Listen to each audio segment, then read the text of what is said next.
محترم حضرات، آج اللہ رب العزت کے فضل و احسان سے ہم نے 21واں پارہ سنا ہے، اور اس پارے میں بقیہ حصہ سورۃ العنکبوت کا، اس کے بعد سورۃ الروم ہے، پھر سورۃ لقمان ہے، اس کے بعد سورۃ السجدہ ہے، اور پھر سورۃ الاحزاب کا کچھ حصہ اللہ کی مہربانی سے سنا اور سنایا گیا ہے۔ اللہ ذو الجلال والاکرام یہ سننا سنانا قبول و منظور فرمائے۔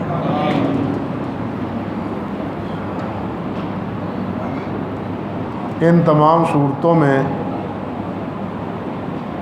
اتنے عناوین ہیں، مضامین ہیں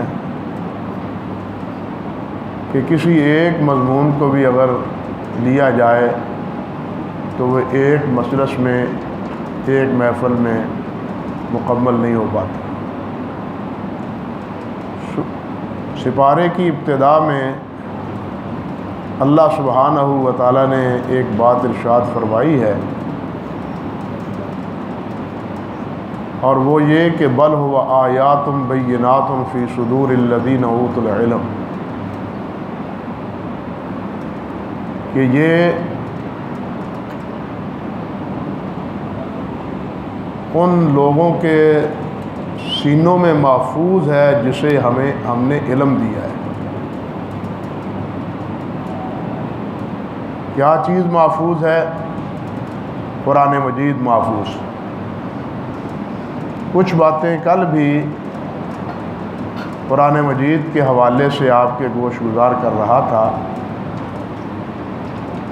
اور اس آیت کے تناظر میں کچھ باتیں مزید آج آپ کی خدمت میں کرنے کا خیال رکھتا ہوں۔ اللہ سبحانہ و تعالیٰ نے اپنے کچھ بندوں کے دلوں میں قرآن مجید کو محفوظ کیا ہے، اور آج تو ان کی تعداد ہزاروں نہیں بلکہ لاکھوں سے بھی متجاوز جن کو قرآن مجید ازبر ہے، اور اس کے ازبر ہونے میں بھی، یاد ہونے میں بھی اللہ سبحانہ و تعالیٰ کے خاص احسانات اور خاص کرم نوازی ہیں۔ یاد کرنے والوں میں کچھ وہ خوش نصیب بھی ہیں جنہوں نے بڑھاپے میں قرآن مجید کو یاد کیا ہے، 60 سال سے تجاوز کر جانے کے بعد، جب کہ انسان کے قوا کمزور پڑ جاتے ہیں، ضبط کمزور پڑ جاتا ہے، لیکن اگر 60 سال کے بعد بھی کچھ حضرات نے کوشش کی ہے تو اللہ ذوالجلال نے ان کی کوشش کو ضائع نہیں کیا، اور اس کی مثالیں اب بھی موجود ہیں۔ اسی طرح بچپن میں 7 8 سال، 9 سال، 11 سال کی عمر میں اس پاک کلام کو محفوظ کرنے والے اور یاد کرنے والے بھی ہیں۔ بلکہ تاریخ میں امام ابو محمد الاصبہانی رحمۃ اللہ علیہ کا ذکر ہے، خطیب بغدادی نے تاریخ بغداد میں بھی ذکر کیا ہے، اور دوسرے مصنفین نے بھی، کہ وہ 5 سال کے تھے جب انہیں قرآن مجید یاد تھا۔ اب 5 سال کی عمر کتنی ہوتی ہے؟ یعنی یہ بھی ہمیں سمجھنا چاہیے کہ قرآن مجید کے اعجازات اور قرآن مجید کے اختصاصات میں سے ایک اعجاز یہ بھی ہے کہ اتنی بڑی کتاب جو 30 پاروں پر مشتمل ہے، وہ 5 سال کے بچے کو بھی ازبر ہے۔ اور ہوا یہ کہ ان کے والد صاحب انہیں حدیث کی مجلس میں حدیث کے استاد کی خدمت میں لے کے گئے کہ ان کو مجلس حدیث میں، مجلس سماع میں شرکت کی اجازت دیجیے۔ تو استاد صاحب نے فرمایا کہ یہ تو ابھی 5 سال کا بچہ ہے، اس کو کیا آئے گا، کیا سمجھ آئے گی؟ تو والد صاحب نے فرمایا کہ آپ اس کا امتحان لے لیں، قرآن مجید سن لیں، اگر یہ قرآن سنا سکتا ہے تو آپ سے سنی ہوئی احادیث کو بھی یاد کر سکتا ہے۔ تو انہوں نے کئی مقامات سے قرآن مجید کا امتحان لیا اور وہ کامیاب ہوئے، اور 5 سال کی عمر میں انہیں اپنی مجلس حدیث کے سوا میں انہوں نے شریک کیا۔ اللہ اکبر۔ بلکہ اس سے بھی حیرت ناک بات کہ مامون کے دربار میں ایک 4 سال کا بچہ تھا جس کو باپ نے اٹھایا ہوا تھا۔ باپ اٹھا لیتے کندھے کے اوپر، ہاتھ پر بٹھا کے یا یہاں کولو پر بٹھا کے، 4 سال کا بچہ جب بھوک لگتی ہے تو روتا ہے اور کہتا ہے روٹی دو، لیکن 4 سال کے بچے کو بھی قرآن یاد ہے، اور والد صاحب کہتے ہیں کہ ان سے جہاں سے چاہتے ہو قرآن مجید سن۔ یعنی آپ اندازہ کریں کہ کتنی معمولی سی عمر ہے، 4-5 سال کی، اتنی عمر کے بچوں کو بھی یہ سعادت اللہ ذوالجلال والاکرام نے بخشی ہے، اور یہ سارا اللہ رب العزت کا کرم ہے، اور اللہ رب العزت کا کہ اس فرمان کا مدر ہے کہ انا نحن نزلنا الذکر و انا لہ لحافظون، کہ ہم ہی اس کو اتارنے والے ہیں اور ہم ہی اس کو محفوظ کرنے والے ہیں۔ پھر اس قرآن کو یاد کرنے والے وہ بھی ہیں کہ جنہوں نے 3 ماہ میں 2 ماہ میں قرآن مجید کو یاد کی۔ کل میں ذکر کر رہا تھا کہ مختصر وقت میں پڑھنے والے ہیں، پڑھنے والوں نے قرآن مجید کو پڑھا ہے، آج اس کی سمجھ نہیں آتی ہمیں کہ اتنے تھوڑے سے وقت میں کیسے پڑھا جا سکتا ہے۔ میں نے کئی مثالیں آپ کے سامنے کل ذکر کی تھی، لیکن اب دیکھیے کہ قرآن مجید کو وہ حضرات بھی ہیں تاریخ میں متعدد جنہوں نے 1 مہینے میں قرآن مجید کو یاد کیا، گویا کہ روزانہ 1 پارہ یاد ہوتا تھا۔ حضرت مولانا ابراہیم سیالکوٹی رحمۃ اللہ علیہ کے بارے میں بلکہ خود انہوں نے لکھا ہے کہ شعبان کے مہینے میں نے قرآن مجید کو یاد کیا اور رمضان میں اس کو سنایا۔ حضرت مولانا محمد قاسم نانوتوی رحمۃ اللہ علیہ دیوبند مدرسے کے وہ بانیوں میں سے ہیں، بڑے صاحب علم تھے۔ حج کے سفر پر گئے تو کشتی میں بیٹھے تھے، سوار تھے، بمبے تھے، تو اتفاقاً رمضان شریف شروع ہو گئی۔ اب اس جہاز میں، اس کشتی میں، اس جہاز میں کوئی بھی حافظ قرآن نہیں ہے۔ چلو یہ تراویح پڑھیں۔ اب کون پڑھا ہے تراویح؟ مولانا نانوتوی رحمۃ اللہ علیہ نے روزانہ قرآن مجید کا 1 سپارہ یاد کرنا اور رات کو شام کو تراویح میں سنا دینا۔ اور اس کی اور بھی کئی مثالیں موجود ہیں جنہوں نے 1 مہینے میں قرآن مجید کو یاد کیا ہے۔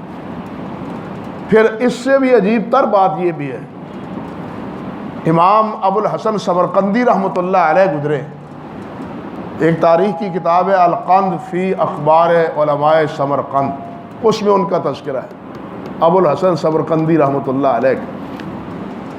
اللہ اکبر کبیرہ۔ وہ قرآن مجید پڑھتے تھے اور ساتھ لکھتے بھی تھے، کتاب لکھ بھی رہے ہیں اور ساتھ قرآن مجید پڑھ رہے ہیں۔ آپ مجھے بتلائیں کہ لکھتے ہوئے دوسرا کام زبان سے کرنا آسان ہے؟ کر سکتا ہے کوئی؟ اس کی کوئی مثال موجود ہے؟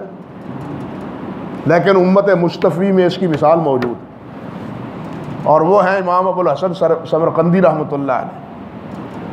وہ لکھتے بھی تھے اور ساتھ قرآن مجید کی تلاوت بھی کرتے جاتے تھے۔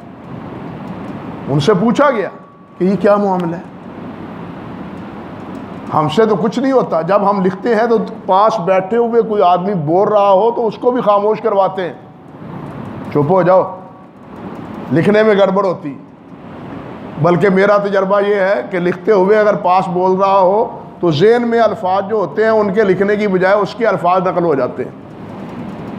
میرا اپنا تجربہ، میری اپنی غلطی ایسی بھی ہے یہ ہو جاتا ہے ایسے، لیکن وہ لکھتے بھی ہیں اور قرآن مجید پڑھتے بھی ہیں۔ ان سے پوچھا گیا کہ یہ معاملہ کیا ہے، اتنا ضبط آپ کا؟ فرمانے لگے ضبط تو اپنی جگہ، میں نے دراصل حرم میں اللہ رب العزت سے دعا کی تھی کہ یا اللہ قرآن پڑھنے میں کوئی عمل میرے لیے حارج نہ ہو۔ دیکھیے، قرآن پڑھنے میں کوئی چیز میرے لیے رکاوٹ نہ ہو، کوئی بھی کام کروں قرآن مجید پڑھنے میں میرے لیے آسانی ہو۔ اس دعا کے بعد اب میں کوئی بھی کام کروں، لکھوں بھی، کوئی اور کام کروں، تو زبان پر قرآن مجید رہتا ہے۔ اللہ اکبر کبھی، یہ اعجازات ہے قرآن مجید، بلکہ وہ بھی ہے۔ آپ دیکھیے اس کا دوسرا پہلو بھی دیکھیے۔ ایک دور میں یہ بڑا چرچا تھا معتزلہ کا اور جہمیہ کا کہ قرآن اللہ کا کلام نہیں ہے، معاذ اللہ ثم استغفر اللہ، یہ مخلوق ہے۔ اور یہی وہ مسئلہ ہے جس پر امام احمد بن حنبل اور ان کے رفقا رحمۃ اللہ علیہ رحمہم اللہ نے مارے کھائیں تھی۔ امام احمد بن حنبل رحمۃ اللہ علیہ، اور بڑی تکلیف دہ واقعات ہیں امام احمد بن حنبل رحمۃ اللہ علیہ کے۔ وقت کی تین حکومتوں نے امام احمد بن حنبل رحمۃ اللہ علیہ کو پابند جولان رکھا اور انہیں ابتلا اور آزمائشوں میں مبتلا کیا گیا۔ امام نعیم بن حماد رحمۃ اللہ علیہ، امام بویتی رحمۃ اللہ علیہ مصر سے نعیم کو لائے، کس صورت میں؟ اندازہ کیجئے، گھوڑے پر بٹھایا ہوا ہے، پاؤں میں جولان ہے لوہے کے، اور ان کے ساتھ وزن باندھا ہوا ہے اور ہاتھ وہ بھی پیچھے باندھے ہوئے ہیں۔ اس صورت میں اکڑے ہوئے وہ جناب بغداد آتے۔ امام نعیم بن حماد امام بخاری کے استاد ہیں، اور اسی حالت میں وہ وفات پاتے ہیں۔ فوت ہونے لگے تو انہوں نے وصیت کی کہ مجھے دفن جب کرنا تو یہ زیور میرا نہ اتارنا، یہ لوہے کے جولان، لوہے کے کڑے، لوہے کی بیڑیاں، یہ میرے جسم سے نہ اتارنا، اسی طرح مجھے دفن کر دینا، تاکہ قیامت کے دن جب اللہ رب العزت مجھے اٹھائے اور پوچھے کہ نعیم یہ کیا ہے، تو میں عرض کروں مولا تیرے کلام کی عزت اور اکرام کی خاطر یہ میں نے قید برداشت کی، یہ سزائیں برداشت کی۔ اس طرح وقت کی حکومتوں نے ظلم کر کے امام نعیم بن حماد کو جو ہے نا وہ مارا تھا، معاذ اللہ۔ اور امام احمد بن حنبل رحمۃ اللہ علیہ کو اتنی سزائیں دی تھی، کہتے ہیں کہ اگر کسی ہاتھی کو بھی اتنا پیٹا جاتا تو شاید وہ بھی مر جاتا، اتنا پیٹا گیا امام احمد بن حنبل رحمۃ اللہ علیہ۔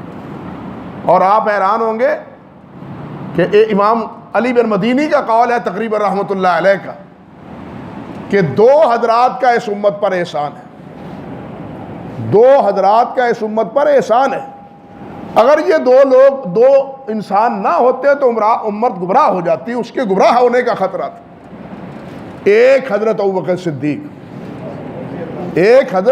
صدیق رضی اللہ تعالی عنہ، جب نبی علیہ الصلوۃ والسلام کے انتقال کے بعد فتنہ ارتداد پیدا ہوا تھا تو اس کی سرکوبی حضرت ابوبکر صدیق نے کی تھی۔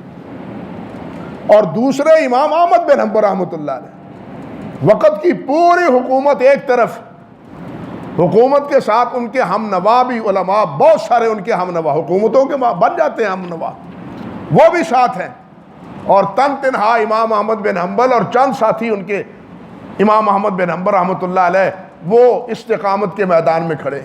آپ حیران ہوں گے، یہ بات کہنے والے علی بن مدینی خود متزلزل ہو گئے تھے اور خود امام احمد بن حنبل رحمۃ اللہ علیہ سے علیحدہ ہو گئے سے اس مسئلے کی بنا پر، اور کہتے تھے یہ مار کھانا امام احمد کا کام ہے، ہم سے مار نہیں کھائی جاتی، یہ احمد کا کام ہے، ہم سے مار نہیں کھائی جاتی۔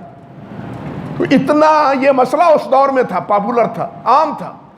سوال ہوتا تھا کہ قرآن کیا ہے، وہ کہتے تھے کہ اللہ کے علاوہ باقی ہر شے مخلوق ہے، اللہ کے علاوہ قرآن شے ہے نا، تو قرآن یہ بھی شے ہے، اس لیے یہ بھی مخلوق ہے۔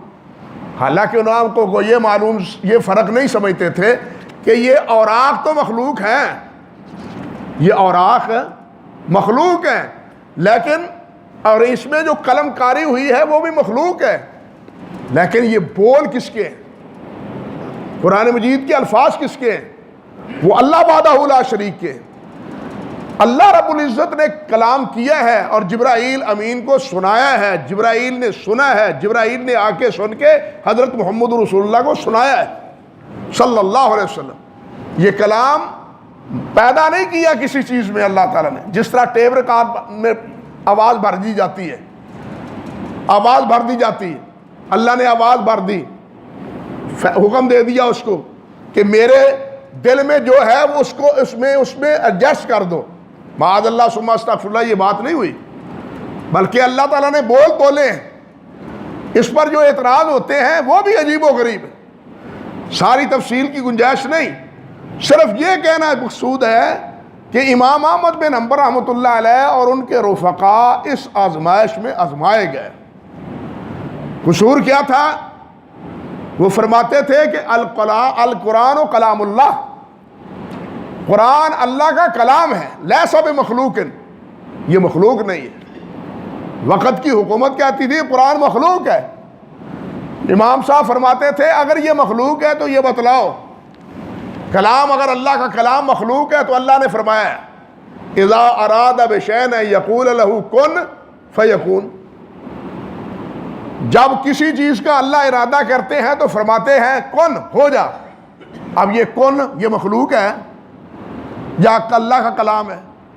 اگر یہ مخلوق ہے تو ہر چیز کو پیدا کرنے والی خود مخلوق ہوئی.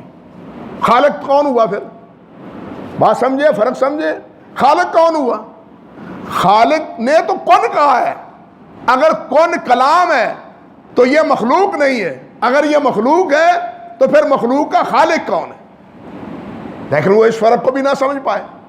لیکن سمجھنے مخالفت میں اتنے یعنی کہنا چاہیے کہ ظلم و ستم پر اتر آئے کہ انہوں نے اپنی عزت کا, اپنے وقار کا اس کو مسئلہ بنا لیا.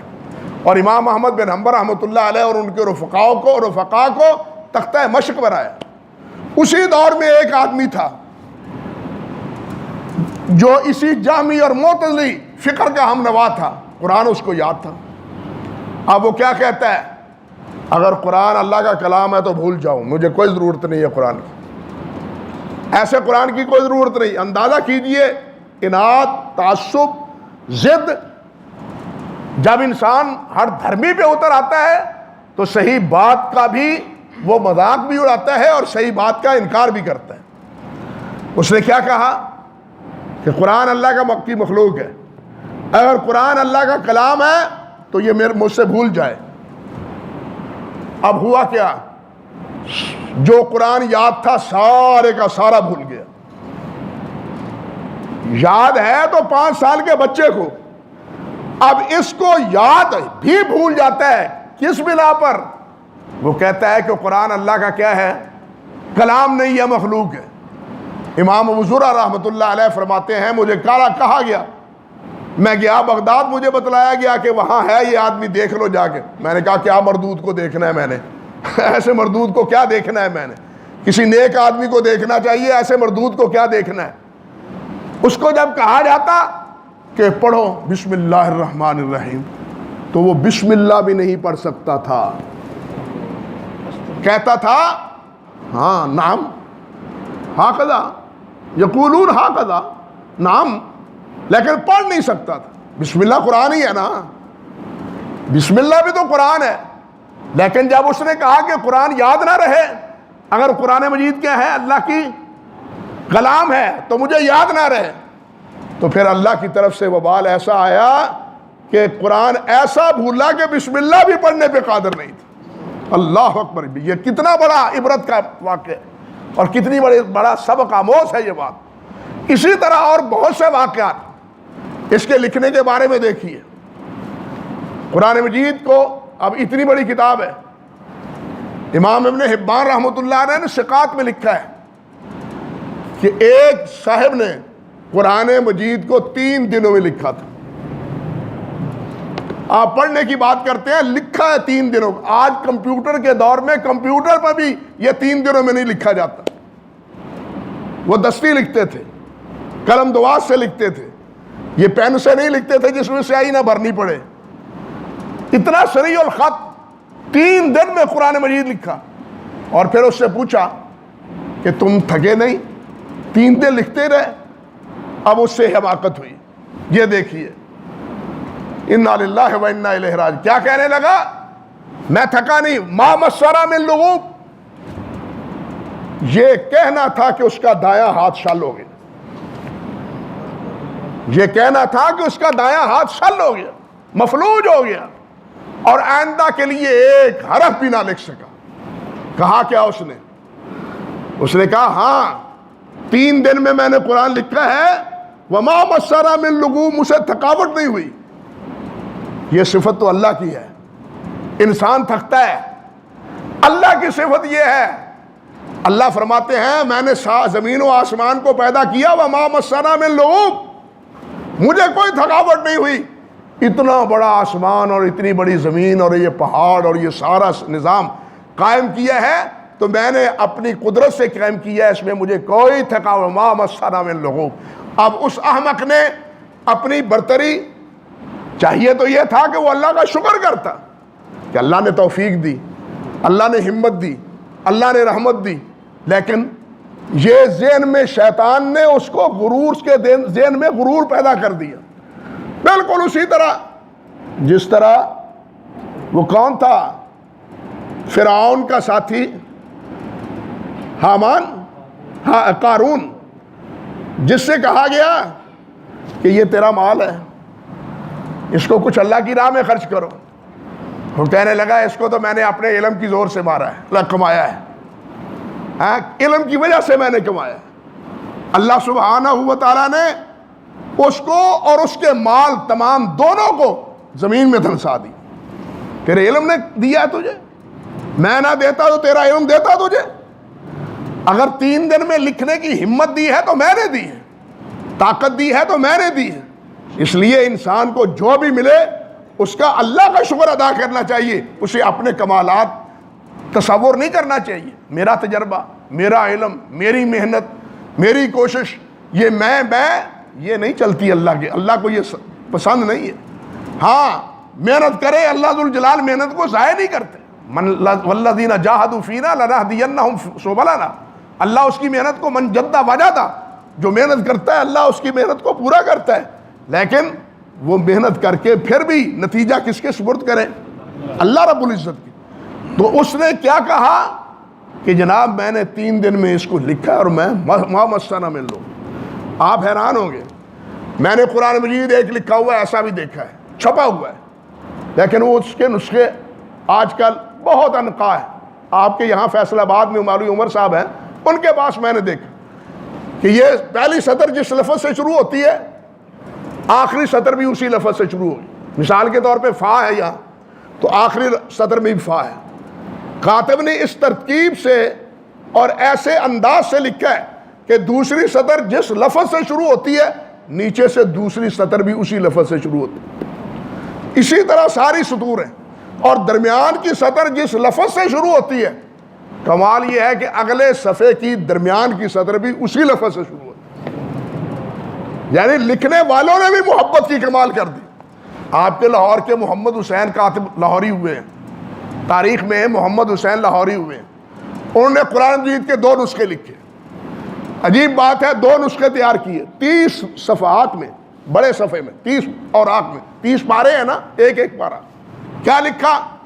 پہلی سطر کو چھوڑ کے باقی ہر سطر ابتدا الف سے شروع ہو رہی ہے۔ پورا قرآن مجید اس طرح لکھا۔ پھر دوسرا نسخہ کیسا لکھا؟ پہلی سطر کو چھوڑ کے باقی تمام سطور واو سے شروع ہو رہی ہیں۔ لکھنے والوں نے بھی کمال کیا ہے، حفظ کرنے والوں نے بھی کمال کیا، پڑھنے والوں نے بھی کمال کیا، لکھنے والوں نے بھی کمال کیا۔ یعنی کتنے اجازات ہیں، کیسا تنوع ہے قرآن مجید کے حوالے سے۔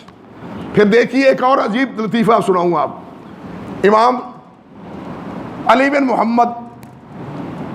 محمد رحمۃ اللہ علیہ ہوئے ہیں مغرب کے، یعنی اندلس کے علاقے کے، وقت کے بہت بڑے محدث تھے۔ ان سے پڑھنے کے لیے جاتے ہیں شیخ عبد الرحمن بن عبداللہ۔ یہ امام ابن بشقوار رحمۃ اللہ علیہ نے الصلہ میں واقعہ لکھا ہے، کتاب ہے مغرب کے علماء کے بارے میں، الصلہ ابن بشقوال کی۔ وہ لکھتے ہیں وہ پڑھنے کے لیے ان کے پاس گئے تو کیا دیکھتے ہیں، اللہ اکبر کبیرہ، کہ شیخ علی بن محمد رحمۃ اللہ علیہ وہ قرآن مجید کھول کے قرآن مجید پڑھ رہے ہیں، قرآن مجید کھول کے پڑھ رہے ہیں۔ عبد الرحمن بن عبداللہ کہتے ہیں میں حیران ہوا، اتنا بڑا محدث اور قرآن دیکھ کے پڑھ رہا ہے۔ ہمارے ہاں تو عیب سمجھا جاتا ہے اگر کوئی محدث اس کو قرآن یاد نہ ہو۔ یہ مشرق سے وہاں مغرب پڑھنے کے لیے مغرب میں گئے تھے پڑھنے کے لیے، ہمارے ہاں عیب سمجھا جاتا ہے جس کو قرآن مجید یاد نہ ہو۔ یہ اتنے بڑے محدث ہیں نامور، اور لوگ دور دور سے پڑھنے کے لیے ان کی خدمت میں حاضر ہوتے، اور یہ قرآن مجید دیکھ کے پڑھ رہے ہیں، ان کو قرآن یاد نہیں ہے۔ اللہ اکبر کبیرہ۔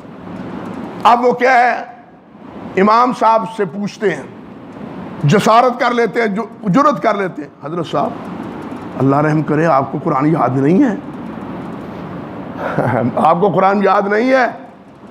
فرمانے لگے بیٹا قرآن یاد ہے، قرآن مجید یاد ہے، اور میں تراویح میں ہی نہیں، سال میں نمازوں میں 2 دفعہ قرآن مجید ختم کرتا ہوں۔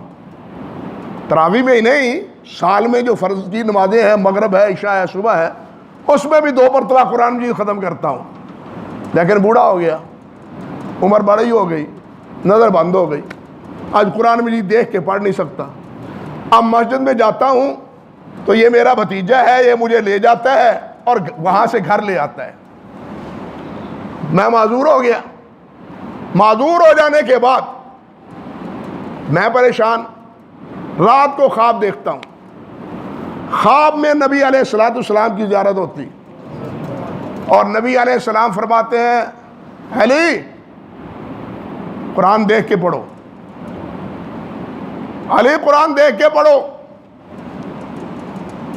اٹھے، کیا خواب دیکھ رہا ہوں، مجھے تو نظر ہی کچھ نہیں آتا۔ پھر لیٹ گئے، لیٹے پھر خواب وہی آیا، نبی علیہ السلام فرما رہے ہیں علی قرآن دیکھ کے پڑھو۔ پھر اٹھ گئے، فرماتے ہیں سردیوں کی رات ہوگی، مغرب کا علاقہ سرد علاقہ ہے۔ پھر لیٹ گیا، لیٹنے کے بعد نیند آئی تو نبی علیہ السلام کی پھر زیارت ہوئی، آپ پھر فرما رہے ہیں علی قرآن دیکھ کے پڑھو۔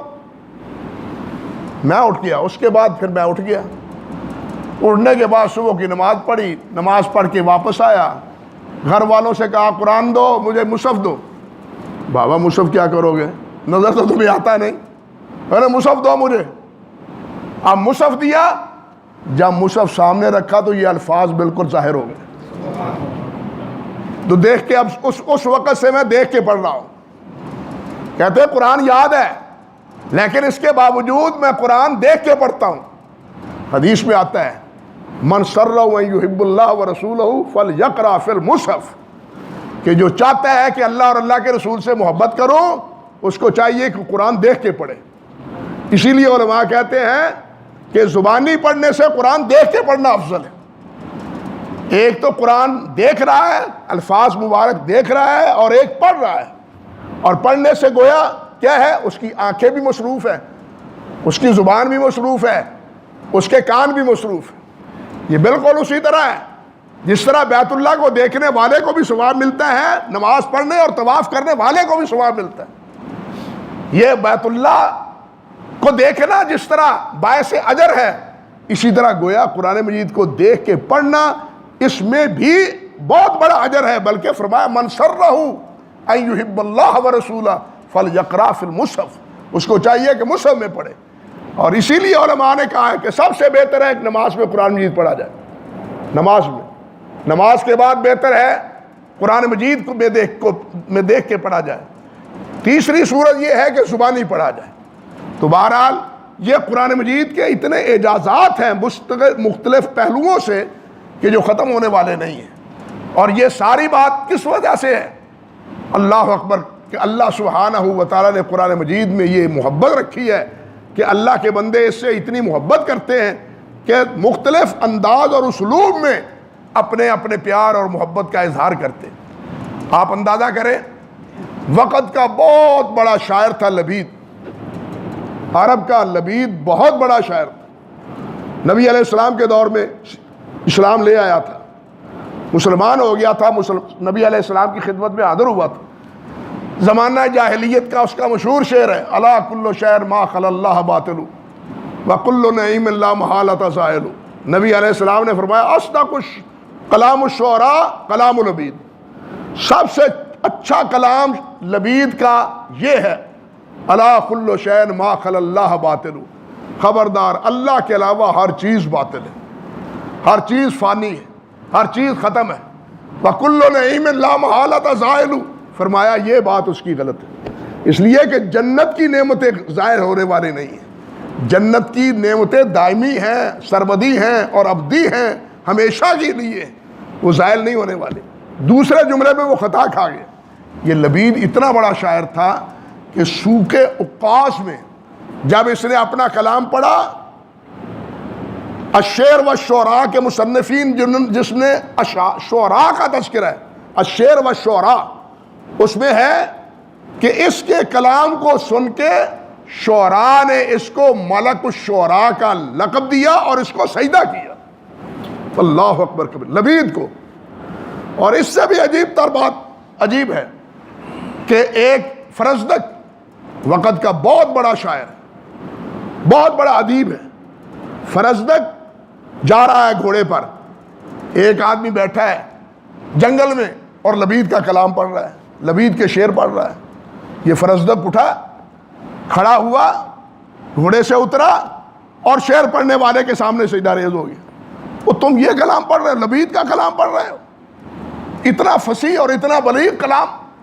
یعنی کہنے کا مقصد، بتلانے کا مقصد یہ تھا کہ بہت بڑا ادیب، بہت بڑا شاعر اور بہت بڑا فصاحت و بلاغت کا امام، جس کے قصیدے مقابلے میں بیت اللہ اویزہ ہوتے تھے، بیت اللہ میں رکھے جاتے تھے، ان میں ایک لبید بھی تھا، اللہ اکبر۔ لیکن جب مسلمان ہوا، مسلمان ہونے کے بعد اس سے پوچھا گیا، وہ کلام سناؤ، کہنے لگا سورۃ بقرہ اور آل عمران کے بعد میں اپنا کلام بھول گیا ہوں، جو فصاحت اور بلاغت قرآن مجید میں نے پڑھی ہے، اب مجھے اپنے کلام میں وہ فصاحت اور بلاغت نظر نہیں آتی۔ اب یہ ہے سند قرآن مجید کے فصاحت اور بلاغت، جو بلاغت کے خود امام ہیں وہ اس کے اعجاز کو تسلیم کرتے ہیں۔ قرآن نے ایسے تو نہیں کہا آؤ مقابلے میں، زیادہ نہیں ایک چھوٹی سی صورت بھی بنا کے لاؤ، لیکن کوئی بھی اس وقت کے شعراء ہوں، ادیب ہوں اور جناب بڑے بڑے ماہر ہوں کلام کے، انہوں نے یہ چیلنج قبول کرنے کے لیے اپنے آپ کو آمادہ نہ پایا۔ یہ قرآن مجید کا اعجاز ایسا ہے کہ اس وقت سے لے کے اب تک برقرار ہے۔ وہ جو نبی علیہ السلام نے فرمایا تھا کہ اللہ ذوالجلال نے مجھے ہمیشہ کے لیے ایک معجزہ دیا ہے، جس طرح نبی علیہ السلام کی نبوت ہمیشہ کے لیے ہے، اسی طرح یہ معجزہ بھی ہمیشہ کے لیے ہے۔ یہ قرآن مجید معجزہ بھی ہمیشہ کے لیے، آپ کی نبوت بھی قیامت تک اور یہ اعجاز بھی قیامت تک کے لیے یہ کتاب لوگوں کے لیے ہدایت اور رہنمائی کا ذریعہ ہے۔ اور اسی کتاب کے بارے میں اللہ نے فرمایا کہ میں نے اپنے بندوں کے سینوں میں، دلوں میں اس کو اتار دیا ہے۔ یہ اللہ ذوالجلال والاکرام کا فیضان ہے، اللہ کی رحمتیں ہیں اس کلام پاک کے حوالے سے۔ باقی جہاں تک سورۃ عنکبوت کا مسئلہ ہے یا الروم یا لقمان کا یا اس کے بعد سورۃ السجدہ یا الاحزاب کا، تو صحیح بات ہے ان میں اتنے مضامین اور اتنے عناوین ہیں کہ ان کو ایک موضوع بنا لیا جائے تو پوری مجلس اسی ایک عنوان پر ختم ہو سکتی ہے۔ حضرت سورۃ لقمان میں بھی اور سورۃ عنکبوت میں آپ دیکھیے کہ اللہ ذوالجلال نے غیر اللہ کی مثال مکڑے کے جالے کیوں دی ہے۔ مکڑے کا جال، عنکبوت کس کو کہتے ہیں؟ مکڑے کے جالا۔ کیا مقصد؟ مشرک اپنے دلائل کو سمجھتا ہے بڑے مضبوط ہیں، بڑے جناب اس میں کشش ہے اور اس کا کوئی جواب نہیں ہے۔ اللہ ذوالجلال نے فرمایا کہ مشرکوں کے شرک کی مثال عنکبوت کے جالے کی ہے۔ مشرک یہ سمجھتا ہے کہ میرے پاس بڑے دلائل ہیں، لیکن اس کے یہ دلائل اتنے کمزور ہیں جس طرح کہ عنکبوت کا جالا کمزور ہے۔ وہ ایک انسان، مضبوط انسان کیا، معمولی انسان کی پھونک سے اڑ جاتا ہے، بالکل اسی طرح ایک واحد کی ایک جملے سے مشرک کے تمام تانے بانے جو ہے وہ ہوا منصورہ ہو جاتے ہیں، تار تار ہو جاتے ہیں۔ یہ مثال اللہ ذوالجلال والاکرام نے سورۃ عنکبوت میں عنکبوت کے جالے کی اور عنکبوت کے مکڑے کی اسی تناظر میں دی۔ اسی طرح کی دوسری باتیں ہیں۔